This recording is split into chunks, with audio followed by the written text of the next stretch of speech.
Okay, today is our great pleasure to have Sune Nielsen speaking with us. So Sune has a really diverse background and diverse interests that he spent his early years in Copenhagen or in Denmark. I think he's still physically in Denmark now. And he got his PhD and his following years of research, first at the ETH and later on in Australia and then at Oxford and spent the last 10 years at USHO. And his interest in applied various geochemical methods to study the sediments, the seawater, the arcs, and then today he's going to talk about more story from the planetary evidences of the moon, and I think a little bit on Mars too. So with that, I'll give it the red time to Sune. Thank you very much, Changcho. Do I pronounce your name quite right, Changcho? That's close enough anyway. Yes. Sorry. I apologize for my poor pronunciation. Anyhow, as Changcho said, I'm going to talk about vanadium isotopes today, and I'm going to the talk itself was supposed to be about Mars, but I'm sort of expanding it a little bit to be about Mars and about the moon. Because as you'll hopefully see, these two stories are kind of related. They follow each other. And if I can get this to move, there we go. I'm just here to begin with. I'll just give you an outline of what we're going to talk about. So first, I'm just going to give a very brief introduction to vanadium isotopes. And then I'll talk for a little while about galactic cosmic ray production of vanadium-50, because that's a really important process for us to understand in order for us to utilize vanadium isotopes in a planetary sense. And then the last two parts are sort of the more sort of longer science parts, where the first we're going to talk about Mars and vanadium isotope fractionation during planetary core formation. Then last, I'm going to give an example of how we can use vanadium isotopes to constrain the formation of the moon. So hopefully this won't be too long, but it should be around 45 minutes. So there we go. So vanadium is a transition metal, as probably, I'm just going to do a laser pointer here. There we go. Is a transition metal that can exist in 5 different redox states. So as in the metal state, or +2, +3, +4, +5. And this redox diversity means that vanadium actually partakes in many naturally occurring chemical reactions. And one of these is planetary formation.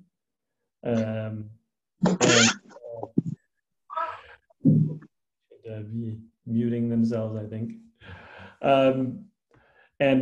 Planetary core formation has been obviously has something that's been investigated extensively in the past, and vanadium, its partitioning between the Earth's core and the Earth's mantle, is something that's been used to try and constrain planetary core formation. This is an example by Wade and Wood from EPSL 2005, where they monitored the partitioning of vanadium as a function of the amount of Earth that it was accreted. So 0% of Earth accreted and 100% of Earth accreted.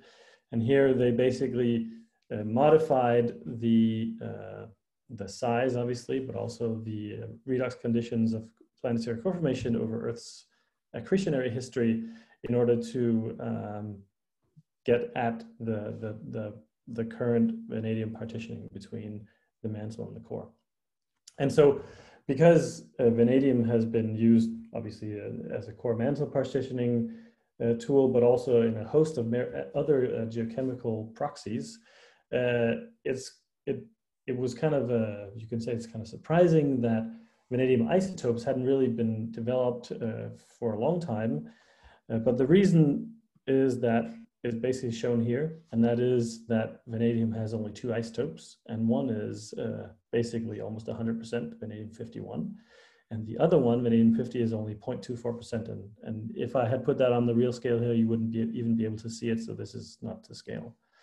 But that makes it a very hard measurement to make.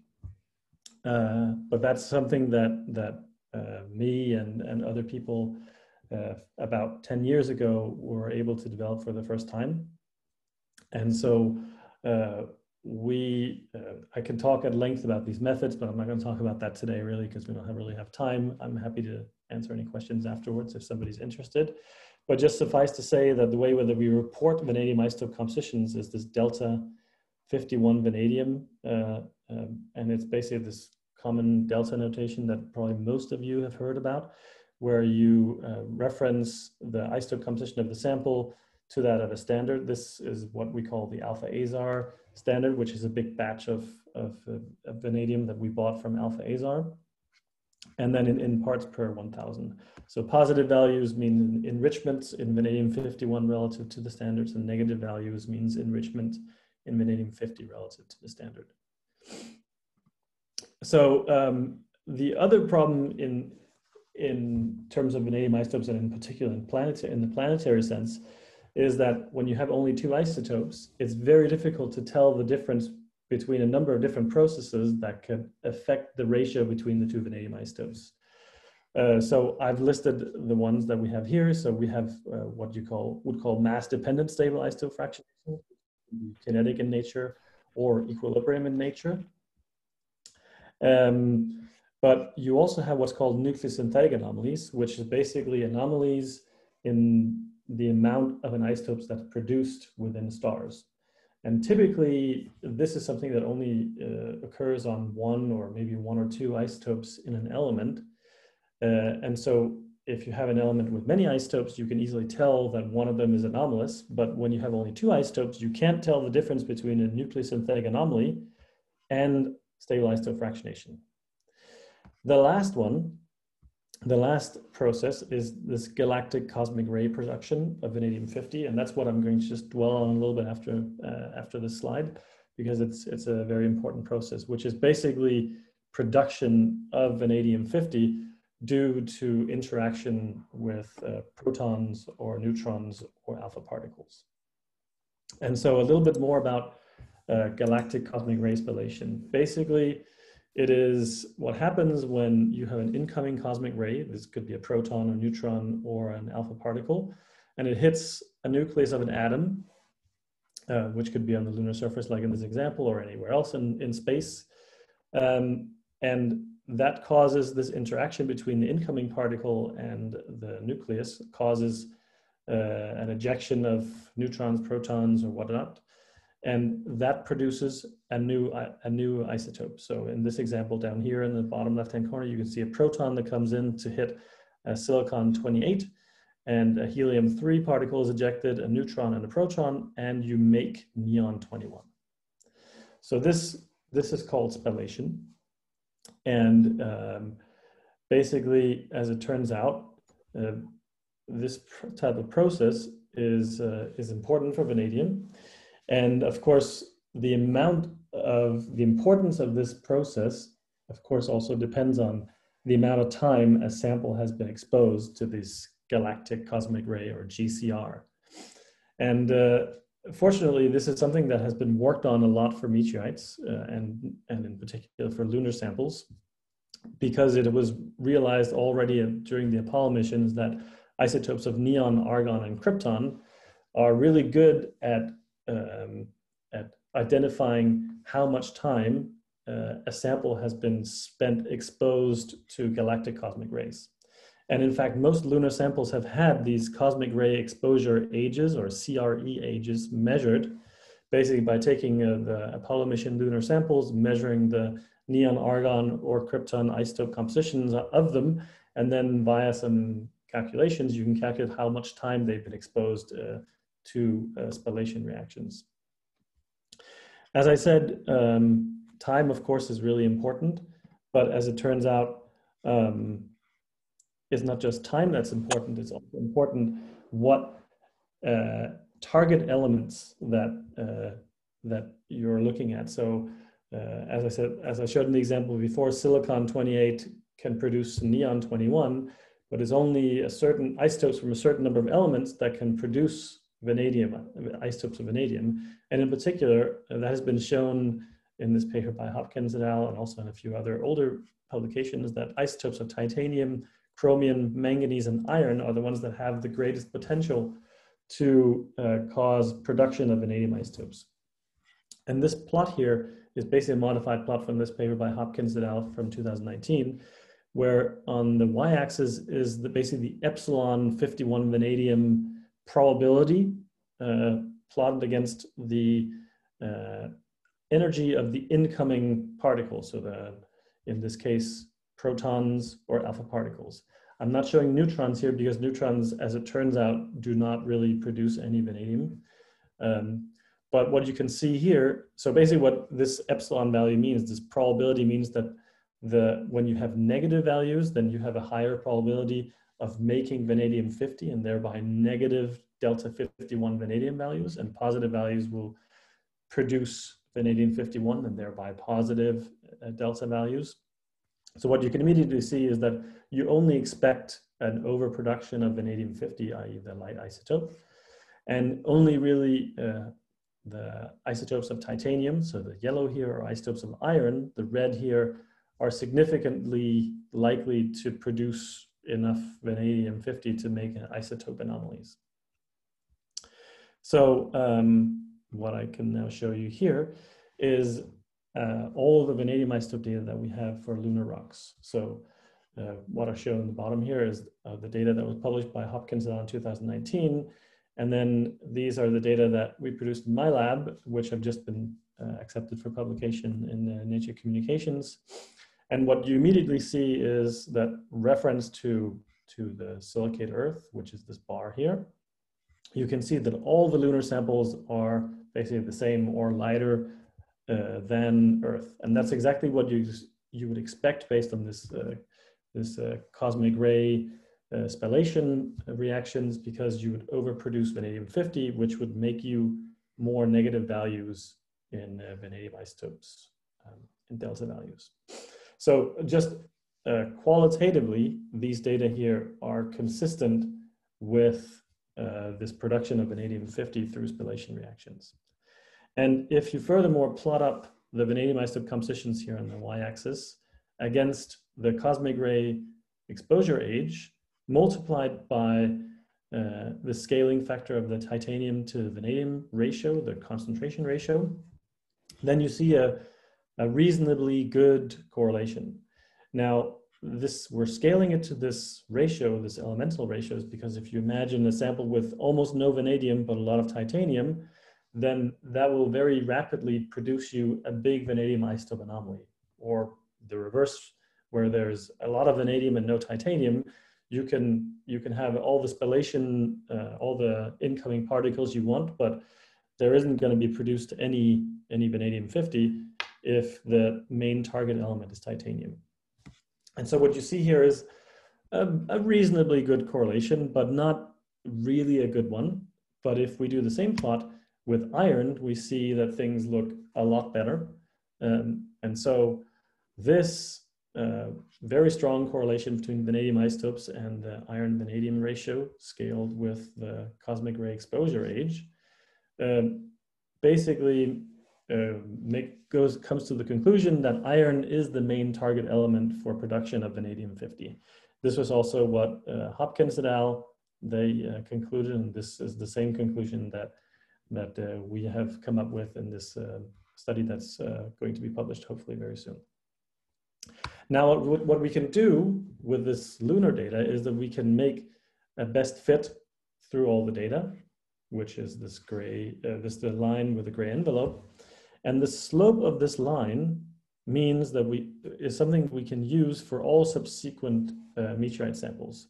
As long as we have the cosmic ray exposure age and the iron and the vanadium concentration of that sample, as well as, of course, the vanadium isotope composition that we've measured, then any sample that we have those parameters for, we can, for example, if we measured -2 point something and it plots here, then we can basically back calculate its irradiation-free or its spallation-free initial isotope composition before it had any irradiation. So that's what I'm going to show for the rest of this talk, is basically all the data I'm showing you has already been corrected for the spallation effect. Now, the spallation effect on the vast majority of meteorites are really small. They're in maybe a few tenths of per mil. So in this area here, so the corrections are really small and therefore very robust. Obviously, if you had very large corrections to make of 2, 3, 4 per mil, like down here, you'd have to propagate the error on this slope down to the origin, which would make the pre-irradiation isotope composition quite uncertain. But all the error bars that I'm showing you subsequently will have been propagated for this uncertainty on this error envelope. So with that, we're just going to go to basically looking at Mars and how we can use vanadium isotopes to investigate planetary core formation processes. And just as a sort of a start for a motivation, if you like, for why should we care about looking at planetary differentiation processes, we can say that conditions of accretion and core formation are key parameters to understanding whether a planet will become habitable or not. And in particular, if we want to know the conditions of the core formation in that planet, we can potentially use stable isotope fractionation to get at that problem, because the amount of stable isotope fractionation during core formation can vary as a function of temperature, pressure, composition, and redox conditions, of course. And so there's been quite a big deal of interest in this type of stable isotope fractionation during core formation in order to learn more about the different conditions of core formation in different planetary bodies. So, but the first thing that you need to do when you do these types of studies is to know or have an idea of what is the bulk composition of a planet before you start forming a core. And what we usually do is we use chondrites as the best estimate for that. And for many isotope systems, the compositions of chondrites can be quite variable. And so that's problematic, because if you then estimate that a planet is made of a certain type of chondrite or another type of chondrite, then you get different compositions. So it complicates it. But for vanadium isotopes, things are thankfully a lot less complicated. So here is basically just the vanadium isotope compositions for a number of different chondrites. So these are individual chondrite samples with their 2 standard deviation error bars on them. And each of them is labeled with the type of chondrite that it is. So this is an R chondrite or a Rumen-Rouchet chondrite. These are enstatite chondrites, L ordinary chondrites, H ordinary chondrites, and these are different types of carbonaceous chondrites. And the thing to note here is that every single sample is within error of each other and within error of this average value, this weighted average value. And this gray bar is the error envelope, the 2 standard error envelope on that population. And so because there's no isotopic variability within the measurement of all these chondrites, we have basically concluded that the chondritic reservoir for vanadium isotopes, and that is any type of chondrite, is isotopically homogeneous. And that means that we can assume that the bulk vanadium isotope composition of both Earth as well as Mars and other differentiated bodies in the solar system are likely chondritic and have this isotope composition. So that's an important first step. Now, if we go and look at the vanadium isotope composition of Martian meteorites, so that's shown here, the vanadium isotope composition, and that's plotted against the vanadium to cerium ratio. So note here that this is in log space, is a log scale. So it's a huge range in vanadium cerium ratios. And we've measured quite a large number of Martian meteorites, and they're in different types of Martian meteorites. There's the orthoperoxenite ALH 84001, that's only found one of these. But then there's what's called naclites, which are basically clinoperoxenites, and then different types of shergottites, basaltic, olivine, ferric, or lurzolytic, so things that are more mantle-like, if you had to compare them to Earth. And these are more like basaltic melts, if you had to compare them to Earth. And what you see is that there is very little vanadium isotopic variability between these different Martian meteorites. In fact, within the errors, you can't really tell any difference. And that's even over this huge range in vanadium-cerium ratios. And vanadium-cerium is not really an elemental ratio that's used often, but what's important to note is that cerium is more incompatible than vanadium during melting and during fractional crystallization of minerals like pyroxene and olivine. And so magmatic processes like melting and fractional crystallization, they will cause this ratio, vanadium-cerium ratio, to vary a lot. So basically, all this huge range in vanadium-cerium ratios is due to magmatic processing. But you can see, as a function of magmatic processing, there is no systematic vanadium isotope variability. And this we conclude basically to mean that melting and fractional crystallization on Mars was not associated with any vanadium isotope fractionation. And that means that the average composition of all these Martian meteorites are likely going to be the same as that of the bulk silicate Mars, so the silicate component of Mars. And by the way, just to be clear about that, so what is shown here is now the chondrites that I showed you just before, now grouped into carbonaceous, instantite, ordinary, and Rumerusi chondrites. And up here is shown literature data for terrestrial samples. So peridotites, komatiites, ocean island basalts, and mid-ocean rich basalts. And what you can see is that Earth, just like Mars, doesn't really appear to have any significant vanadium isotope variability within these different reservoirs. And that, again, is taken to imply that melting and fractional crystallization on Earth, at least of the most primitive materials, are not associated with significant isotope fractionation. And so this can be used as an estimate for bulk silicate Earth, and this can be used as an estimate of the bulk silicate Mars, and this is the estimate we have for the chondritic reservoir, which should be the bulk planets of both Mars and Earth.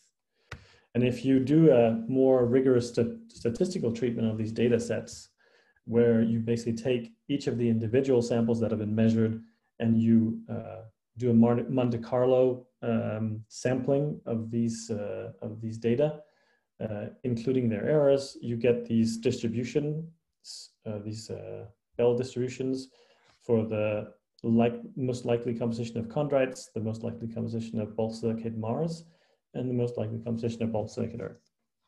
And what you can see is that the silicate portions of Mars and of Earth are offset from what we think is most likely their bulk planetary reservoirs. And so we can then hypothesize as to what are the most likely reasons for that. And I'm just going to put up the two most likely. One being kinetic isotope fractionation due to volatile loss. For example, if you had some very high energy events take place that could have led to the loss of the volatilization and loss of vanadium. But one problem is that with that idea is that vanadium is not a very volatile element. It's actually quite refractory. And if you compare vanadium isotope compositions of Mars and Earth and chondrites to other elements that have similar volatility to vanadium, such as titanium and strontium, then you see that titanium and strontium isotopes are the same for Earth, Mars, and chondrites.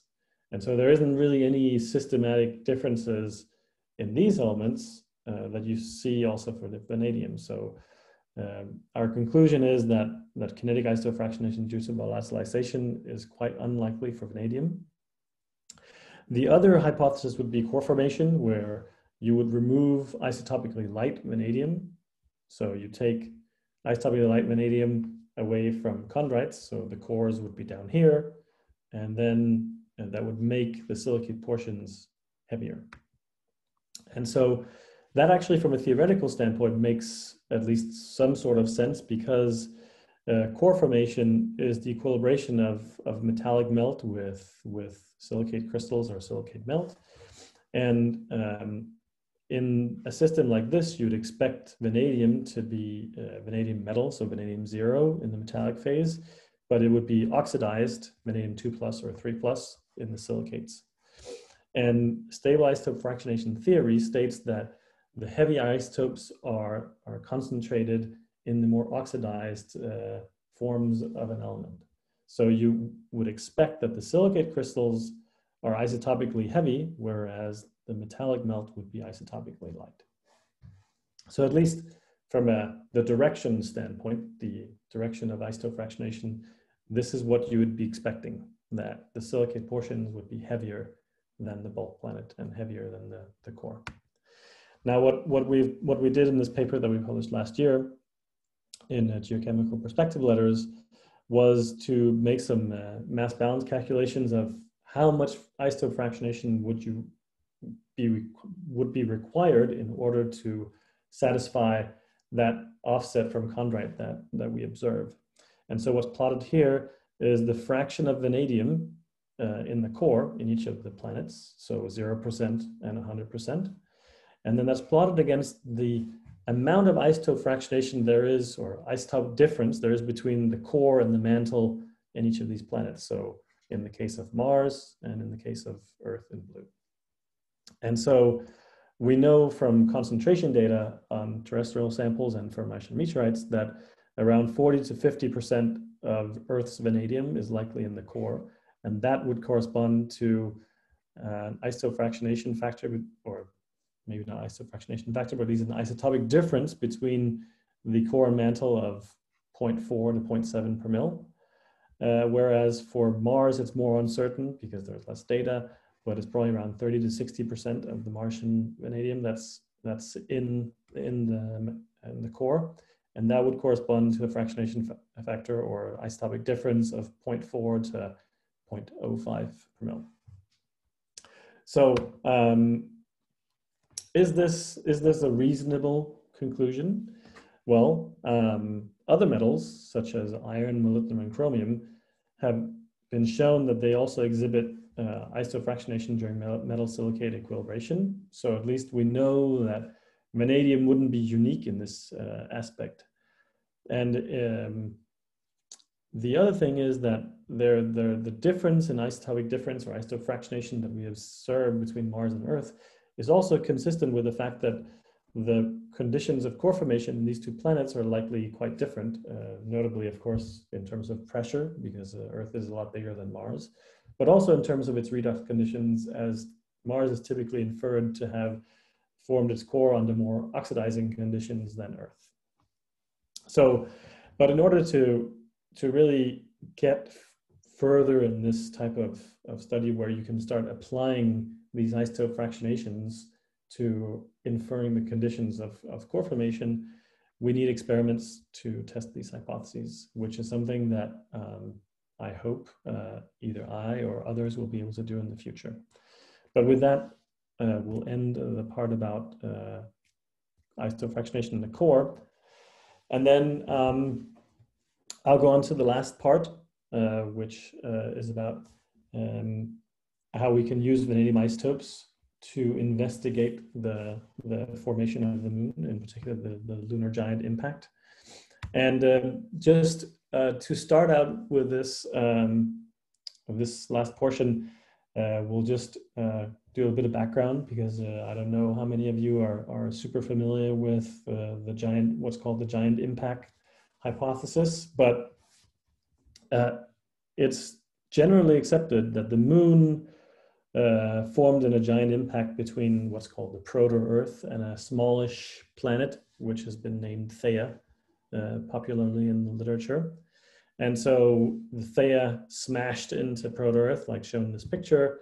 The impact happened, and then a disk of debris formed around the Earth, and from this debris disk, the moon accreted. And so that's how we have the moon. And this conceptual idea was first proposed by Hartman and Davis in 1975, basically during the Apollo missions. And it was really for quite a few decades that people didn't really have a good way of further investigating this type of process. And it wasn't really until Canup and Asphaug in 2001 in Nature published the first computer simulations of this process. And if I can get this to work, no, I cannot. See if I can, there we go. So this is a computer simulation, which I just took off the internet. This is not something I've done. Of that process, it just looks pretty. But you can see how Theia smashes into Proto-Earth and Earth gets very hot. That's the red temperature. And then you see all the debris that basically forms in this disk around the Earth, which eventually, after a certain amount of time, would form the Moon.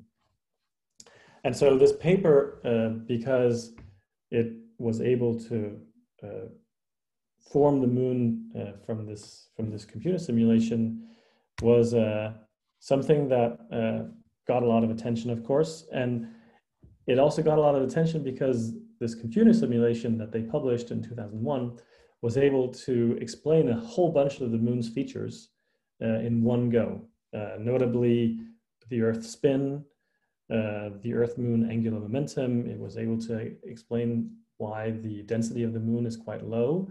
It would also explain why the Moon has a very, very small core. And it also was able to explain why the Moon likely had a magma ocean. So, from a physics standpoint, this was a slam dunk. And of course, all the geochemists, they're like, oh, that's great, but we're really only interested in this. So this very small quote from the Canup and Asphaug paper that basically says that the fraction of orbiting mass originating from the impactor ranges from 60 to 74%. And for material with angular momentum sufficient to orbit exterior to the Roche limit, i.e. basically the stuff that doesn't fall back onto Earth, this fraction is even higher at around 72 to 88%. Basically what that means is that the material that ends up forming the Moon came from the impactor. 72 to 88% of what is now the Moon came from the impactor and didn't come from the proto-Earth, came from Theia. And so geochemists said, well, that's great because there's a bunch of different isotope systems that we know of that vary a lot in different meteorites. And so it's quite likely that Theia and the proto-Earth were isotopically different for these isotope systems, and therefore we would expect the Moon and the Earth to be different isotopically. And so that's basically what people have been doing for the last 20 years, is try and search for this isotopic difference between the Earth and Moon. And what I've shown here is basically compiled 4 different examples, probably the most well-known ones. So this is the capital delta 17 oxygen, so mass-independent oxygen isotopes, the 50 titanium nucleosynthetic anomaly, the 54 chromium nucleosynthetic anomaly, and the 96 zirconium nucleosynthetic anomaly. And what's shown here is the variation that we see in meteorites in this bar for each of the different isotope systems. And then is shown the Moon and the Earth in these 2 symbols. And so what you can see is that for all 4 isotope systems, there's a very large range of isotopic compositions in meteorites, but that the Earth and Moon are basically indistinguishable.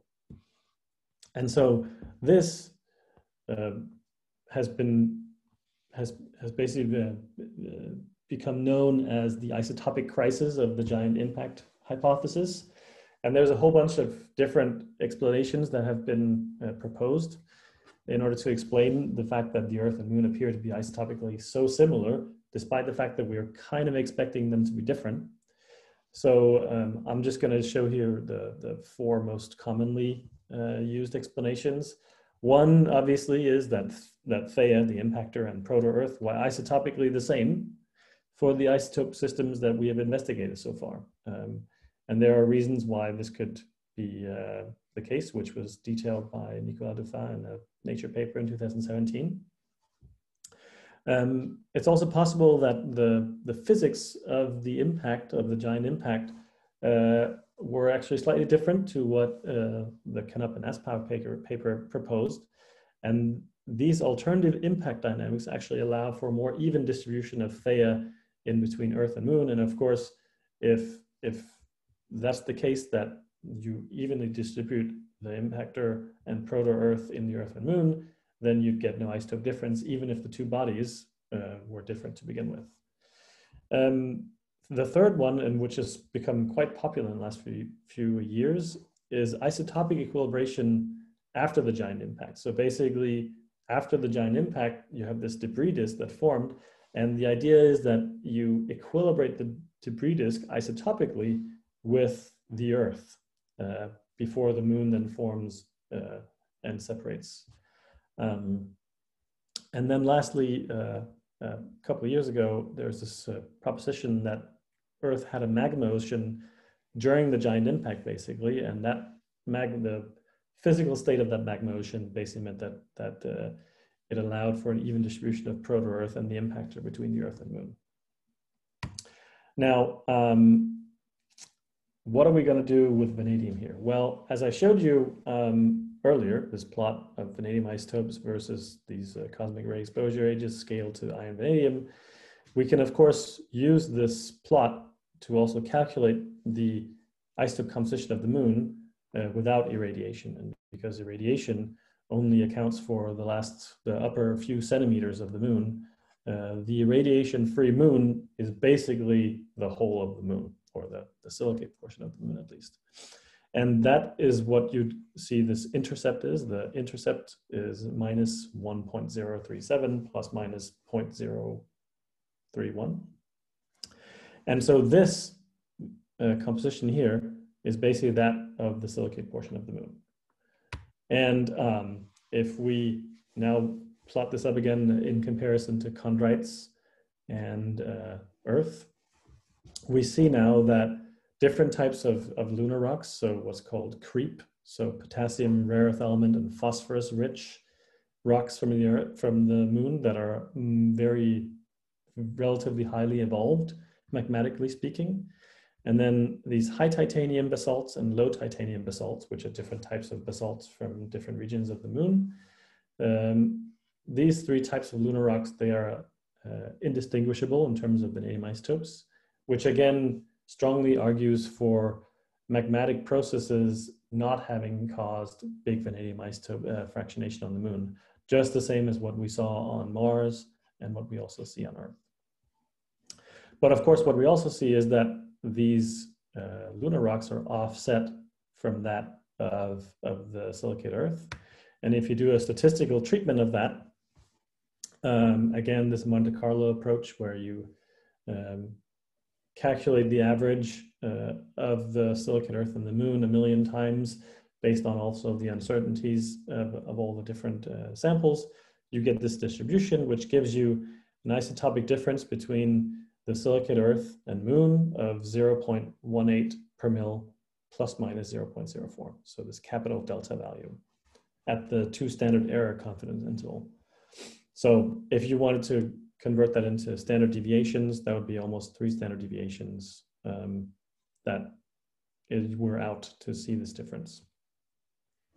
So it's very, very clear at like the 99% confidence that the Earth and Moon are different for vanadium isotopes. And so we can try and think of a few different ways that this could have happened. One would, for example, be lunar core formation, as I talked about earlier.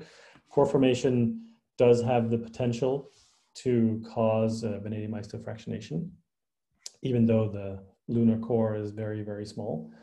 However, if you imagine that the Earth and Moon started out at the same isotope composition, and then the Moon core formed, then we would expect the silicate Moon to be heavy relative to the silicate Earth, not light, because the core formation should remove light vanadium into the lunar core, and that's the opposite to what we see. So this lunar core formation doesn't work in this particular case.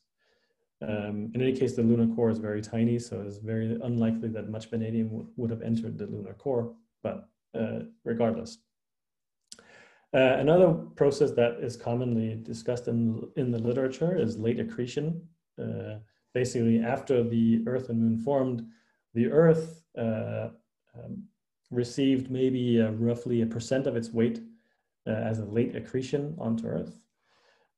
However, the problem with this as an explanation for the Earth-Moon difference is that the vanadium concentration of silicate Earth is basically the same as chondrites, not very different in any ways. And this means that if you add another 1% of chondritic material, you really don't change the mass balance of the silicate Earth. So that is incapable of explaining the Earth-Moon difference. It's also often proposed that the Earth experienced a late sulfide core segregation event, probably several 100 million years after, or a long time after the giant impact.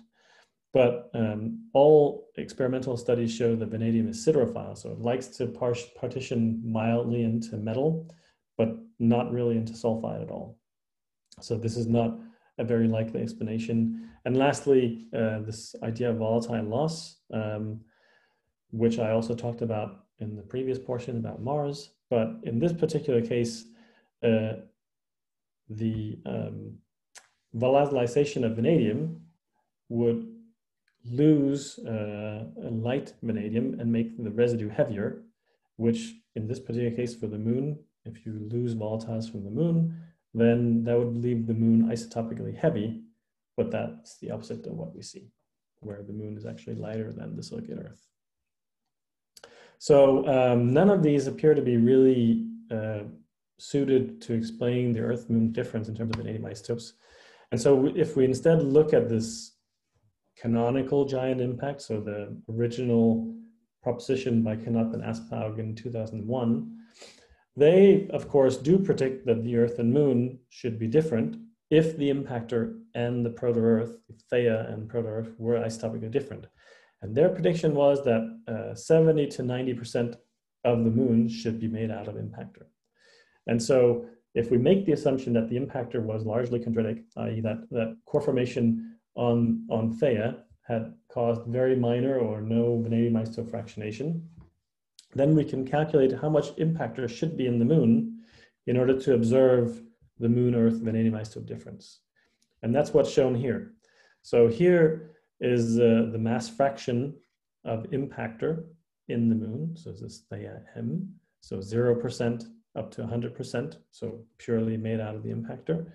And that's plotted against the isotopic difference between the silicate Earth and Moon. And so, of course, what we observe is 0.18 per mil plus minus 0.04, which is this tan bar.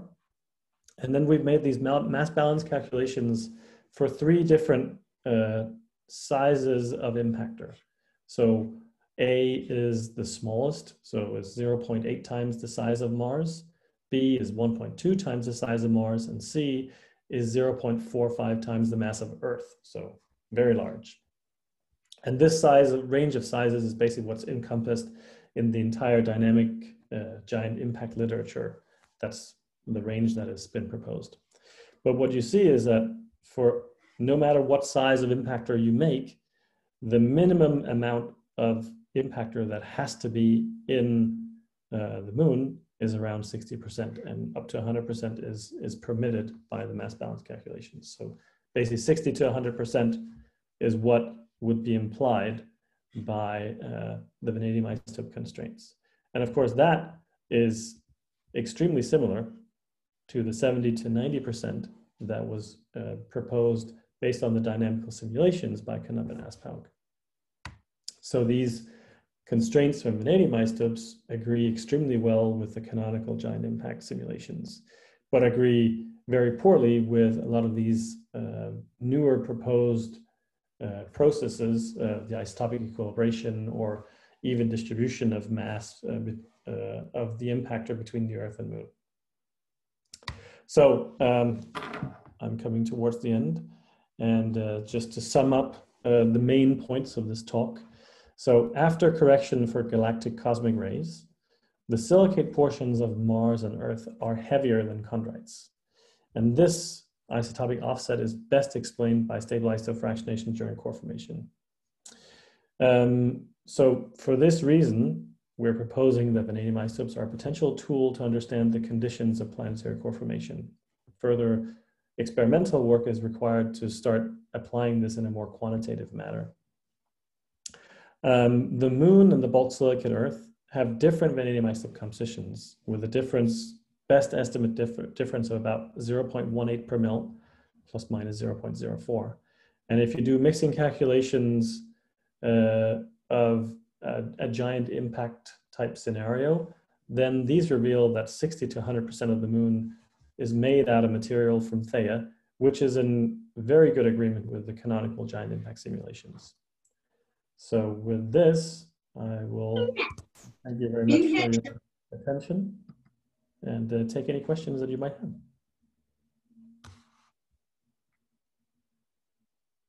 Okay, let's have questions from the audience. First, let me read a question from the chat box. So this is Arka Yuji from Indian Institute of Technology. He has several questions, but let's probably go through them quick. So the first one, during the accretion and formation of planetary masses, can the olivine control and the spinel control lines be calibrated based on the median isotope fractionation samples? I'm not entirely sure what's exactly meant. So no, my answer would be no, because neither olivine nor spinel appear, at least spinel in the sense of the spinel that we have in peridotite. Neither of these appear to be associated with any vanadium isotope fractionation when you incorporate vanadium into them. And so I would suggest that those would not cause any vanadium isotope fractionation, and therefore we can't really use them to look at planetary formation processes. I hope that's kind of what was meant. Okay, I think, yeah. And the second question, could PG serve as a tracer? Yes, and there were a lot of research on it before. Yeah. And then the third one is, what are the aspects of vanadium isotope fractionation coupled with different types of melts formed throughout the history of the formation of Earth animal history? Yeah, I mean, I think it's kind of the same as the other. Like, you know, I showed that the different types of melts on the Moon and on Earth appear to be isotopically indistinguishable, at least statistically. So, and so there isn't really at least if that conclusion is correct, you know, we certainly have not measured every single sample on Earth or on Mars or on the Moon. But if that conclusion is correct, then different types of melts would be expected to be all identical in terms of vanadium isotopes, and they wouldn't really give us much of an idea of the vanadium isotope fractionation processes. So. Okay, next question, please.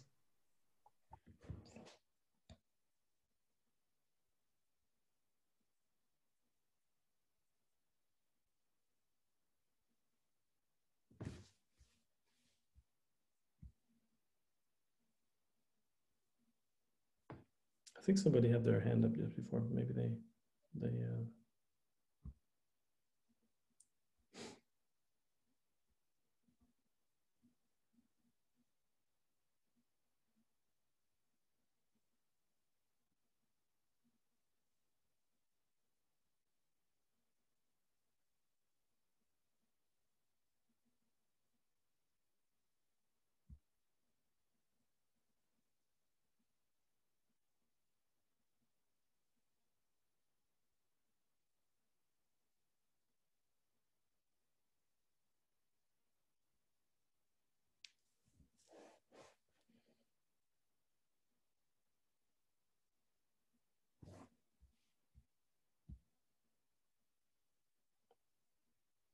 no questions. Well, in that case, it was very clear, apparently. I know it can be a bit difficult in these Zoom situations. But yeah. Yeah, actually, I have a quick question that for the uh, so have people tried that using Vanadium isotope to track the redox state uh, of the hotspots versus non-hotspots? No, I don't think so. I think, and there was a study that came out last year with a little bit of vanadium isotope data on Iceland. And we published a little bit on a few Hawaiian samples. But other than that, I don't think there's been any systematic studies of ocean island basalts. And that certainly, you know, is one of those things that the data there that's available suggests that ocean island basalts and, you know, mid-ocean rich basalts and peridocites are very similar on average, but some potential for more detailed studies that could show differences, and these differences, as you said, could depend on the redox state, either of the mantle source or also of the redox state, if these mantle sources are subduction related, then if there are some mass transfer processes that took place in the subduction scenario, then that could have been associated with vanadium isotope fractionation, and thereby give some vanadium isotope heterogeneity in the lower mantle. But that has not really ever been looked at in any detail. Yeah, I was thinking about that, whether this plumes that sample some of the potentially primordial components that could be either very reduced apart, that could be reflected or not. So it's a wider guess on it. I know it's very hard to identify the redox state, there especially are certainly a couple of places, like, you know, in what's it called, Baffin Island, where people claim to have found some extremely ancient areas of lower mantle that are now erupted at the Earth's surface. And certainly, if there was vanadium isotope heterogeneity in the distant past in the mantle, then maybe a place like that would be a place to go look for it. When you think about it theoretically, one would sort of expect that there is some, because the vanadium isotope redox state is sensitive to these differences. So the mantle contains both vanadium 3+ and 4+, and maybe even at very, very reduced conditions, it could be down to 2+. So, and those variations in redox is where you would expect isotope fractionation to occur. So it's not far-fetched. I think from my perspective, it's more surprising that we don't really see any, when you look at it on a whole, all the samples, if you look at all the MORP samples in one population and all the ocean island basalts and all the peridocites, then on average, you don't really see any variability. There is some small amount of variation within those sample sets, but it's very, very small. And it's, you know, you need a lot of samples in order to tell those differences apart. And I don't think that we have statistically robust variations in these mantle-derived samples. So it certainly is I think it's a question of that we need to have more data in order to really determine whether there are significant vanadium isotope variations in the Earth's mantle, and how meaningful they are in terms of understanding the bulk silicate Earth composition.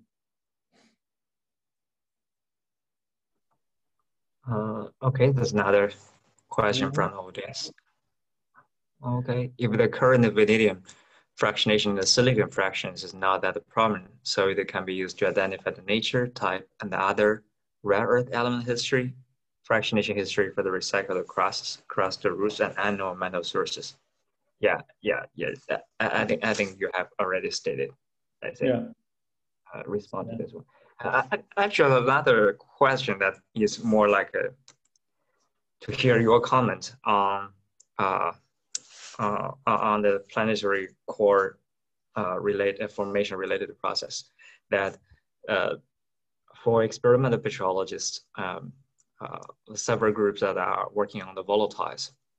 So, so what's your perspective? Do you think that the stable isotopes are more reliable in identifying the different processes, or do you think that using the volatile concentrations or volatile ratios are more reliable now? Well, I must admit, at least in terms of understanding the accretion history, like in terms of the temperatures and pressures and things like that, I honestly don't think that the volatiles are going to help us much, at least not for the moment, because our knowledge of the content of volatiles in the Earth itself are very poor. And there's been a lot of publications on this recently, but the fact remains that there's hardly any data on water concentrations in the lower mantle. It's very, very difficult to estimate that. And even some things like carbon, there are hardly any measurements of really good carbon concentrations, even in MORB. And so that it's just, those measurements are really hard to make. And so very robust estimates of their concentrations in the whole silicate Earth, I find, are just, at this stage, I think a lot of those estimates that we have are probably a little overconfident relative to what the data are. I mean, if you compare to something like vanadium, which you can measure in everything, there's vanadium, thousands of vanadium concentration, really high quality vanadium concentration data on everything in the silicate Earth, from periodicites to minerals to melts of any sort. If you compare the confidence with which we can know the vanadium content in the silicate Earth and then the volatile contents, there's no comparison.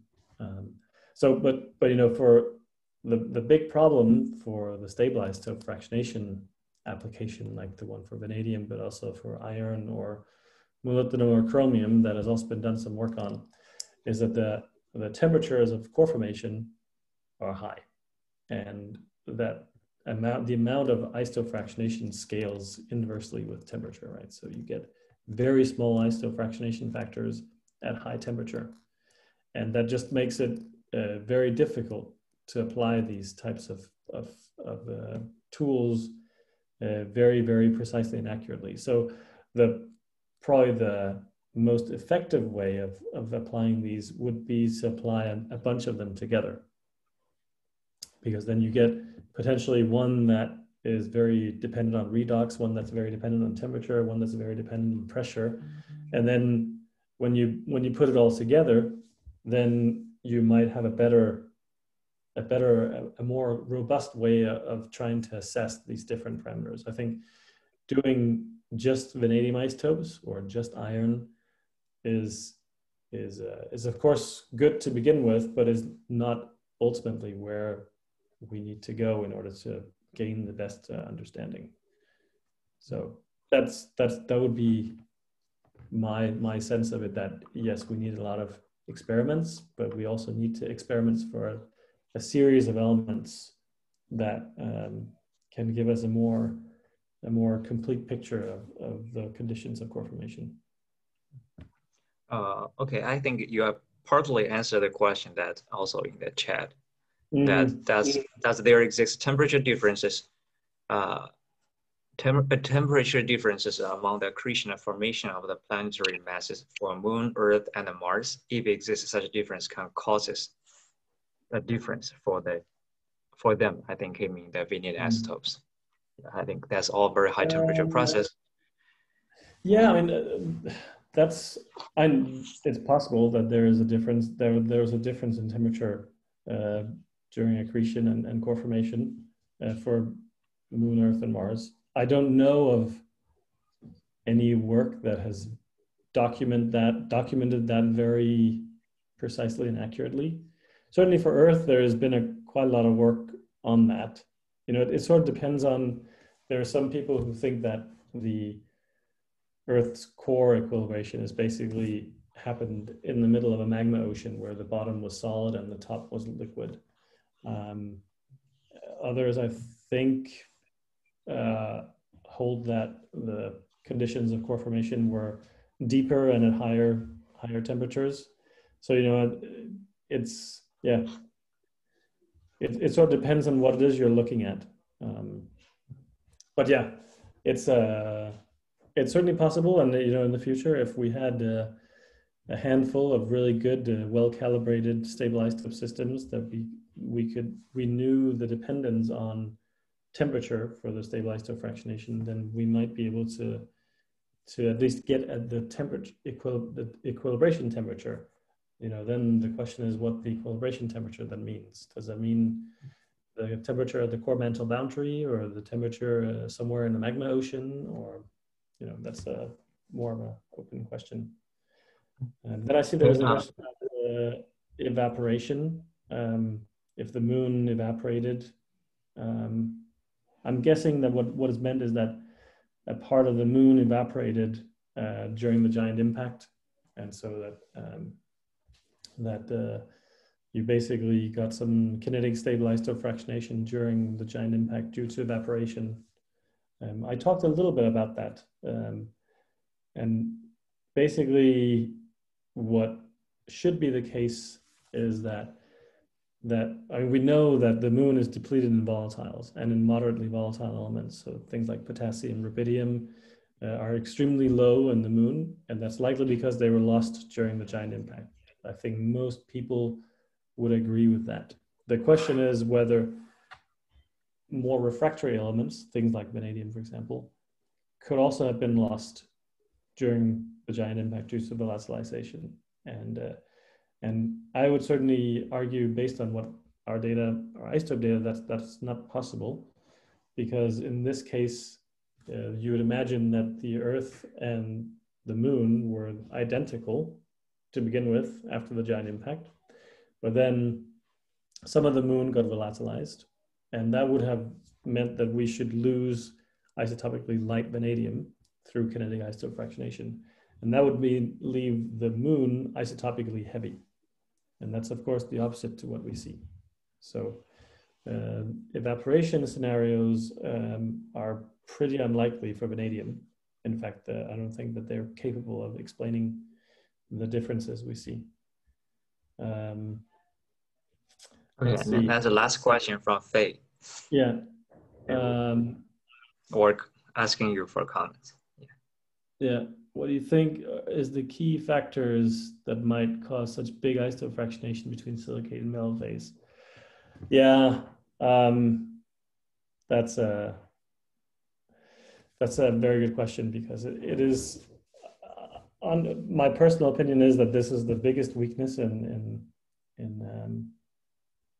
these isotope fractionations, in that, for example, the Earth, if Earth is offset by this amount from chondrite that I showed, which it is, and if core formation is to be the explanation for that, that requires a very large isotope fractionation between the core and the mantle of Earth, of the order of maybe 0.5 per mil.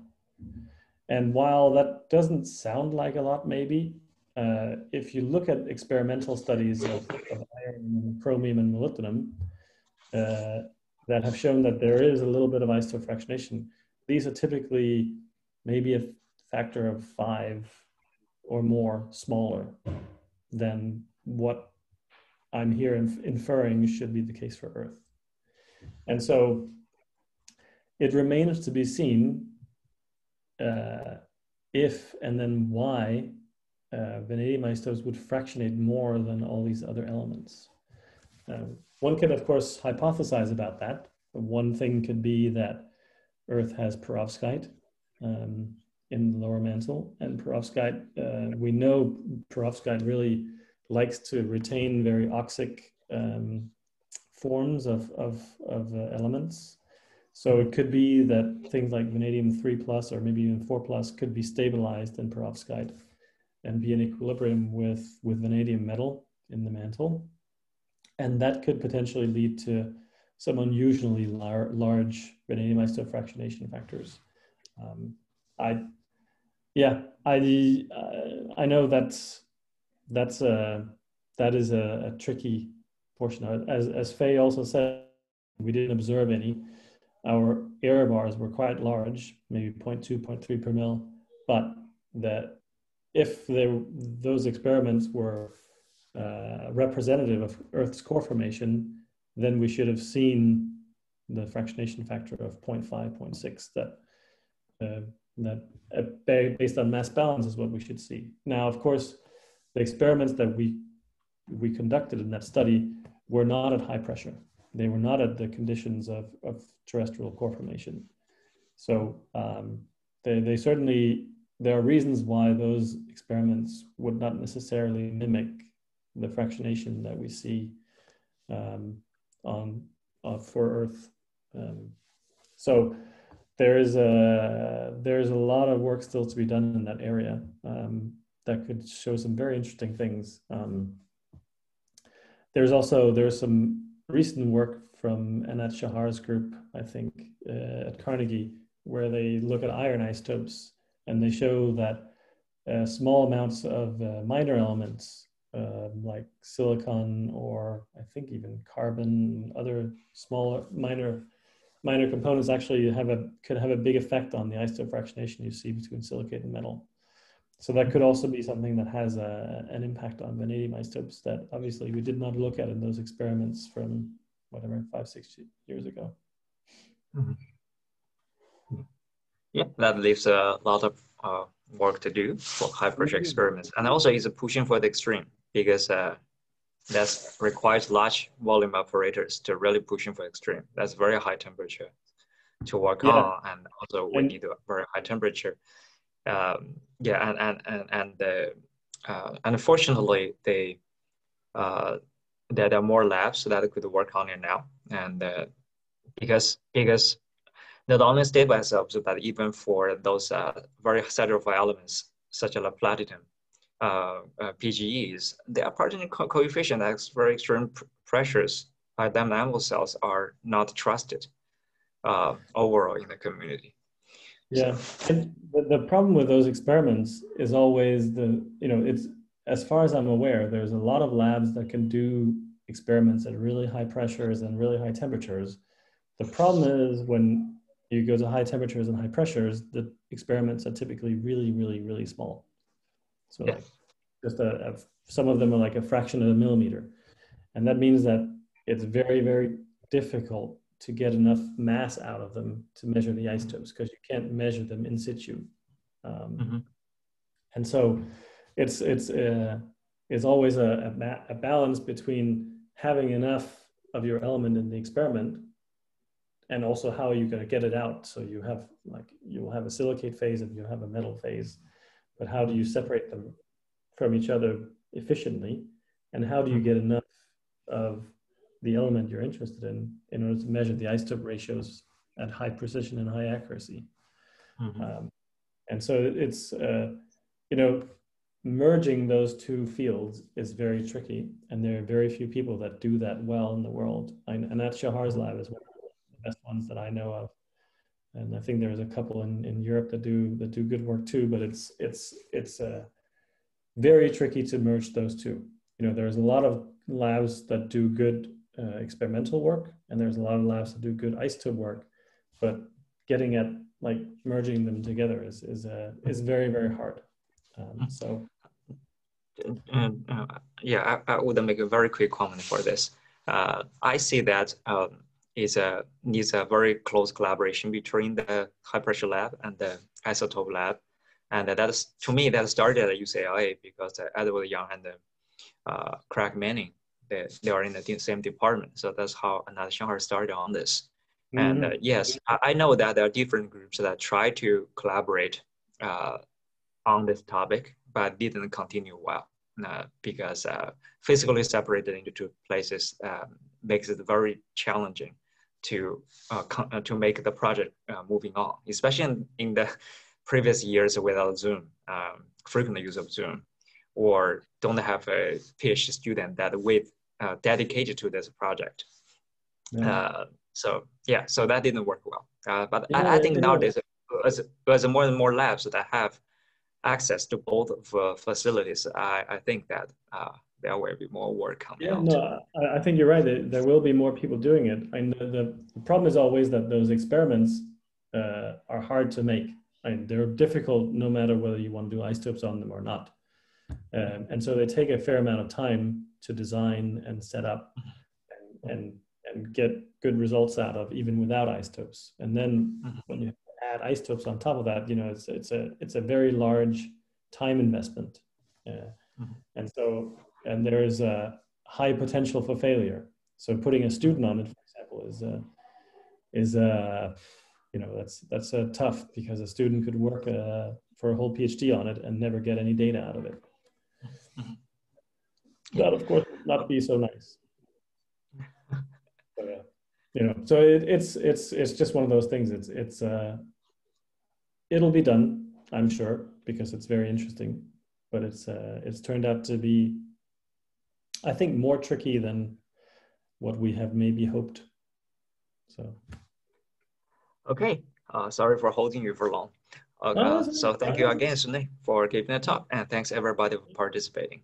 So have a good day. Bye-bye. Bye-bye.